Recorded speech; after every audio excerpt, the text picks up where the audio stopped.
From the Cronkite Studios in downtown Phoenix, this is Cronkite News. He's back. Donald Trump making his 6th appearance in Arizona today. We go to Prescott Valley following his rally. And new funding making these rape kits possible throughout Maricopa County. Plus, these individuals bring the same dedication, hard work, and skill to their athletic endeavors that they bring to the finest fighting force the world has ever known. A look at Olympians who are taking gold in much more than sports. Cronkite News starts now. Good evening and welcome to Cronkite News on Arizona PBS. I'm Alex Capriello. And I'm Alexis Ducrath. Thank you for joining us. Republican presidential candidate Donald Trump continues his effort to try and win the Arizona vote. Trump took the stage today at the Prescott Valley Event Center in front of what was a full house. We now go live to Veronica Acosta, who is at the rally. Veronica?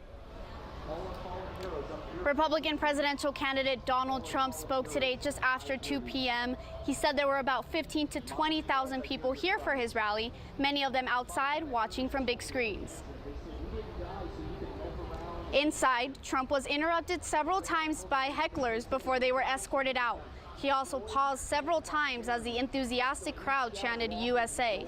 He talked about everything from U.S.-Mexico trade policies to his recent endorsements, and he thanked his supporters, Sheriff Joe Arpaio, former Governor Jan Brewer, and the people of Arizona. In 35 days, we are going to win this state, and we are going to win back the White House. We're going to make America rich again. We're going to make America rich again. I'm going to end illegal immigration, stop the massive inflow of refugees, keep the jobs from pouring out of our country. They're going one way, and it's only out. It was warm in the arena, and one person did pass out, but Donald Trump did call for medical treatment for him. He said the man looked like a, quote, tough guy. In Prescott Valley, Veronica Acosta, Cronkite News. Many in support of the Republican candidate, but protesters gathered in Prescott Valley as well. One group called an informal and impromptu press conference, giving their anti-Trump message and supporting diversity in America. He is the result of the generations of oppression that this country is built on. We are here fighting. We are here fighting to change that. Our Cronkite News reporters outside the rally spoke to many attendees, finding out why they were in attendance and sharing their stories on Twitter. Veronica Acosta spoke to Trump supporter Debbie Larison this morning, who said, "We believe he really wants to make the country great again." Reporter Bree Casavella spoke to this protester, who was the first one outside the rally. 65-year-old Barbara Gold made the sign that reads, "Oh, Hill, yes." Reporter Hope Flores caught up with Trump supporter Lucy Hill and her son while they were waiting for Trump to take the stage. She says, "I want to show that there's a Hispanic mom, a female that loves Trump." Trump is in Arizona today, but Hillary Clinton continuing her campaign across the country. Clinton is in Haverford, Pennsylvania today discussing many issues including violence and law enforcement. We've got to do more to reform the criminal justice system. There are so many good, honorable police officers. They need our support. They need our backing. Clinton also discussed issues on the female image and again attacked Trump by bringing up his comments on Miss Universe's appearance. As both Trump and Clinton continue their campaigns, it's the vice presidential candidates in the spotlight tonight. Mike Pence and Tim Kaine take the stage tonight in Longwood University in Virginia for their only debate. CBS News' Elaine Criano will moderate the debate, the first Asian American to do so. The 90-minute debate will follow the same format as the presidential debates, starting with a question with 2 minutes to respond for each candidate and debate to follow. The main difference in the format is that the candidates will be seated at a table with the moderator rather than at podiums. The debate gets underway here on Arizona PBS at 6 o'clock. Coverage continues with a special PBS News Hour with instant analysis. Then at 8, a special Arizona Horizon where local political experts will discuss the issues pertaining to Arizona. Democratic U.S. Senate nominee Ann Kirkpatrick is giving her thoughts on the presidential election today. Reporter Jesse Canales has the details. While Donald Trump is in Prescott Valley, Democratic women leaders speak out in Phoenix. Arizona is a state that has strong women leaders, and we've had throughout our history. They spoke out against what they called Trump's disrespectful treatment of women. He has a horrible record on his treatment and comments towards women. Donald Trump's had plenty of opportunity to back down on the words he said, and he's chosen not to. Including his remarks about a former Miss Universe winner. It's unacceptable for his comments on, Alicia Machado. It is insulting for him to consider women as, non-productive. Trump has argued he never intended to insult all women, just those that attacked him. Democratic U.S. Senate candidate Ann Kirkpatrick says Trump has created a sexist message for this presidential race. I don't want that to be the message in this presidency, but Donald Trump has made that what this race is about. The lasting message the women wanted to convey at today's event is, if you don't agree with Trump's comments about women, then go out and vote. In Phoenix, Jessica Nolles, Cronkite News. Senator John McCain released a statement today regarding the visit that 2 U.S. warships made to Vietnam this week. This was the first time that U.S. warships were at Cam Ranh Bay, a Vietnamese naval base, since the U.S. and Vietnam resumed diplomatic relations. In a statement, Senator John McCain said, "I look forward to again visiting Vietnam in the near future to further advance our growing economic and security relationship." The 2 U.S. Senate candidates will face each other in a debate on October 10th. The debate, sponsored by Arizona PBS and the Arizona Republic, will be live on the Cronkite News Facebook page, azcentral.com, and Arizona PBS. No matter the result of the elections, the campaign signs scattered across the state have to go. This group recycles them to make sure they aren't left as litter. Keep Phoenix Beautiful, a nonprofit, is turning these signs into something more at Steel Indian School Park. Campaign signs and even the rebar that holds them up are collected. They are used in a 15-acre community garden to help control grass. They are also put at the base of garden beds and are covered with mulch and used as walkways.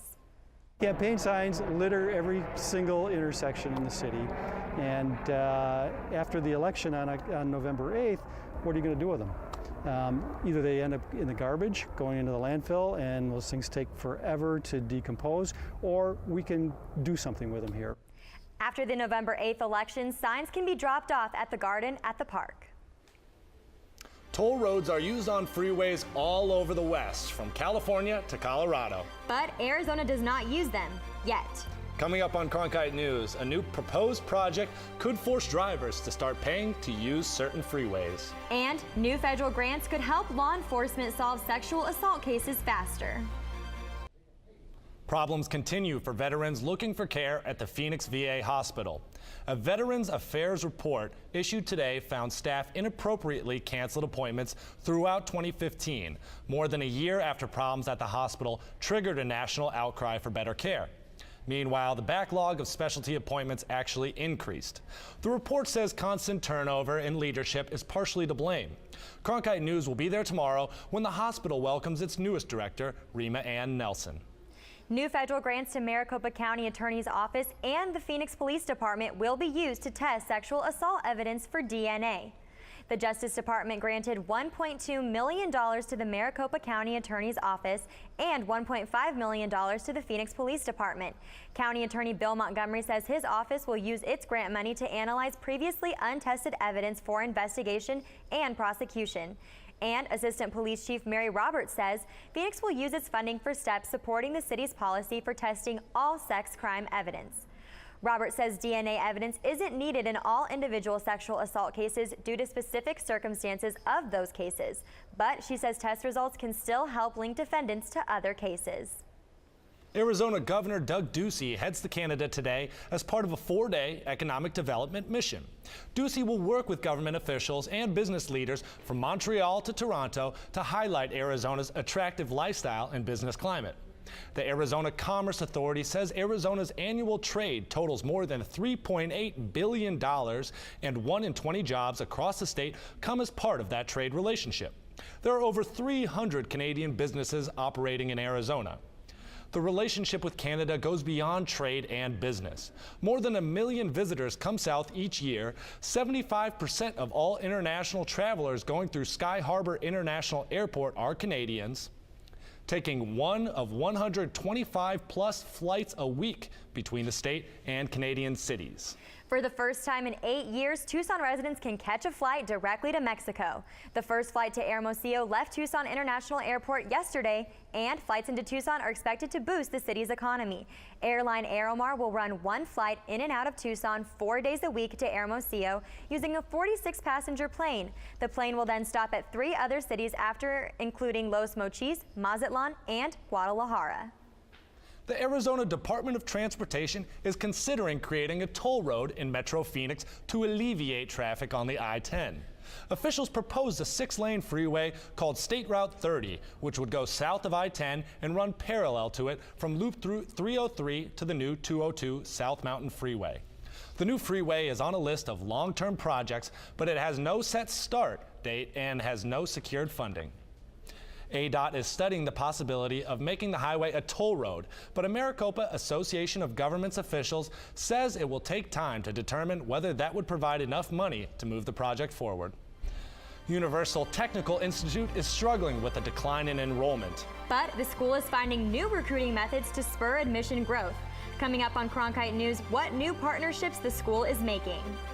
Temperatures around the valley are finally cooling off, and residents on the East Coast preparing for a Category 4 storm. I have the details on Hurricane Matthew and your weekend forecast coming up next. Universal Technical Institute, an automotive technical school based in the Valley, is coming up with creative ways to bounce back from bad enrollment numbers. Cronkite News reporter Alicia Gonzalez tells us how. Every night when I would go home after I was done with homework and work and all that stuff, I would just start wrenching on my car. And one day it kind of clicked that this is what I really should be doing. Daniel Stockard is turning his passion into a career, and Universal Technical Institute needs more students like him.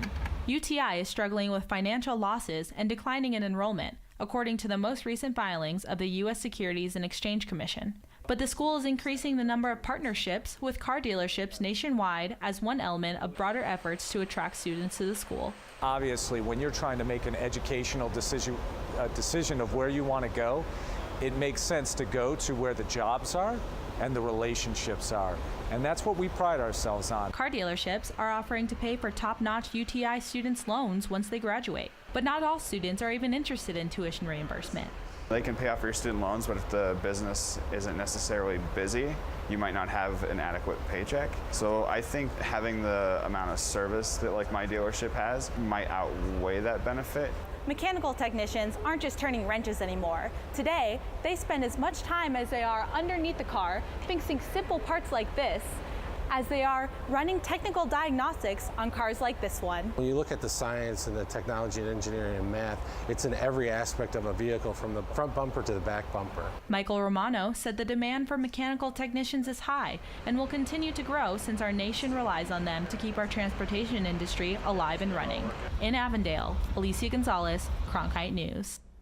The City of Phoenix will celebrate International Walk to School Day tomorrow. Mayor Greg Stanton will join street transportation department leaders and more than 1,000 students in walking to school events. They will be gathering at Orme Park tomorrow morning before they walk to Justin Spitalny and Glen L. Downs elementary schools. Grand Canyon National Park is preparing for the North Rim winter shutdown. Park officials say visitor services will begin closing in mid-October. The last chance to catch a trail ride at the North Rim is October 15th, but visitors will be able to reserve campsites through the end of October. Some services, such as gas and diesel, will continue through November, but all North Rim operations will close for the season December 1st. As the Grand Canyon preps for the winter season, residents on the East Coast are preparing for a Category 4 storm later this week. Tyler is tracking Hurricane Matthew for us. What do you have for us? Well, South Carolina Governor Nikki Haley has already issued a state of emergency, which is prompting evacuations near the coast. If you don't get out in time, you might actually get stuck. And I think that's worst case scenario, is to be stuck on the coast and have no place to go because you didn't meet the evacuation time. As Matthew made landfall in Haiti earlier today, it brought with it severe flooding and very strong winds. The island is still recovering from a devastating earthquake 6 years ago. Today, the island saw winds up to 145 miles per hour, and forecasters say spots in the Caribbean could see up to a total of 3 feet of rain by the end of the week. The storm has already claimed the lives of at least 4 people. And as we take a look at our satellite and radar, you can see that storm is still down in Haiti and Jamaica at a Category 4 with winds at 140 miles an hour still. As we go through the next couple of days, here is Thursday at 2 p.m. It's still a Category 4 just off the coast of Miami, and that's going to continue to move northward. By the time we reach Friday at 2 p.m., it's going to be a Category 3 just south of Jacksonville. As we take a look at our models, there's still some uncertainty about the exact track of this storm, but they all have it pretty much going right off the coast of Florida and then possibly making landfall at Myrtle Beach as a Category 3 storm. But this is already prompting severe hurricane watches across the coast of Florida. This one goes into effect until Friday at 11:30. I expect over the next couple of days, the National Hurricane System Center will issue watches all the way up the East Coast. But back here in Arizona, we have really dry air in place. As you can see, this is the last 3 hours. No clouds or rain anywhere in this state, which makes it really comfortable, and temperatures will be really comfortable as well. We have 83 degrees here in Phoenix, 70 degrees up in Prescott, 82 degrees down in the Grand Canyon. Those temperatures are way below normal. Our normal for this time of year is a high of 93. Today we saw a high of only 85. This morning we woke up to 59 degrees. Our normal high is 70 degrees. As we take you through the rest of your day, getting home at 6 p.m., sunny skies with 81 degrees. It's going to be a beautiful night, so definitely get out, take a walk, spend some time with the family. 75 degrees with clear skies at 9 p.m. Waking up tomorrow, you may need a sweater. 64 degrees with sunny skies. Taking a look at the rest of the week, Tuesday, 84 degrees, sunny skies. Wednesday, 88 degrees. As we take a quick look at your weekend, we get up to 94, right about average on Friday, but we stay 93 on Saturday and Sunday with clear skies. No rain in the forecast. Tyler Klaus, Cronkite Weather. Members of the armed services represented the United States at the Olympics and Paralympics this summer. And 2 of the athletes are from Arizona. Coming up on Cronkite News, a look at Olympians who are taking gold in much more than sports. 23 members of the armed services, including 2 from Arizona, represented the USA at the Olympics and Paralympics in Rio this summer. Cronkite News reporter Claire Caulfield was in the Washington, D.C. when the soldier athletes were honored. It's a long way from Eloy, Arizona to Arlington, Virginia, but Army Staff Sergeant Joe Guzman said it was a trip that changed his life. I was one of them knuckleheads getting in trouble, but here I am now standing in front of you. Sergeant First Class, 18 years in the Army, 2-time Olympic boxing coach. He was among 16 Olympians, 4 Paralympians, and 3 coaches from the armed forces who all received praise for their dual service at a Pentagon event Monday. These individuals bring the same dedication, hard work, and skill to their athletic endeavors that they bring to the finest fighting force the world has ever known. A Paralympian from Prescott Valley, Sergeant Elizabeth Marks, dominated the 100-meter breaststroke this summer and received special recognition for her performance. Army Sergeant Elizabeth Marks even broke a world record, winning the gold in her Paralympic debut. Let's give her and all of them another big round. Guzman says he hopes all the achievements of Team USA inspire young people from his hometown. Eloy, I just want to let everybody know that, with a positive mind, great attitude, anything is possible. In Washington, D.C., Claire Caulfield, Cronkite News. More than 70 U.S. Olympians and Paralympians visited the FBI headquarters in Washington, D.C. to learn how their athletic and educational experiences could be applied to positions at the Bureau. Recruiting Team USA members is nothing new for the agency. FBI Special Agent Jason Reed won a gold medal in the 2004 Athens Olympics, competing on the U.S. men's rowing team. In a statement, Reed said, "It was an honor to host fellow Olympians at FBI headquarters as they begin to research and consider new careers. The athletic passion on display at the Games in Rio can be directly applied to the shared commitment of working for the FBI and keeping our country safe." Cronkite News is proud to be the news division of Arizona PBS. Here's what's coming up on Arizona Horizon and PBS NewsHour. On the next Arizona Horizon, we'll hear about transit improvements in Phoenix thanks to a voter-approved plan, and best-selling author Lori Natero talks about her new historical novel on the race to be the first woman to pilot a transatlantic flight. I'm Judy Woodruff. On the next NewsHour, special live coverage of the vice presidential debate. That's Tuesday on the PBS NewsHour.